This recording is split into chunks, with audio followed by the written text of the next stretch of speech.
तुम्ही जर गाया सांभाळत असाल तर गाया सांभाळताना गायांची जात कुठली निवडायची तर एक ध्यानात ठेवा. तुम्ही एच-एफ निवडा, जर्सी निवडा, गिर क्रॉस निवडा, कुठल्याही जातीची गाय निवडा.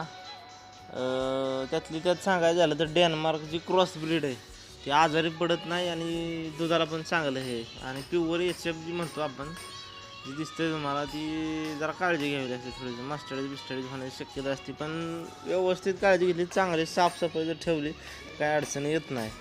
आणि महत्त्वाचा विषय म्हणजे चाऱ्याचं नियोजन करा. वळखा चारा असला तर गाभण राहिला एक प्रॉब्लेम जात नाही. आणि शिमीज भरताना महत्त्वाचं जातीवंत वळूचं शिमीज भरा, जेणेकरून तुमच्या गोट्यात तयार होणारे कालवडी पण जातीवंत असतील. आणि शाना आदाल जर लागायचं असलं तर एक ध्यानात ठेवायचं, कष्टाला पर्याय नाही.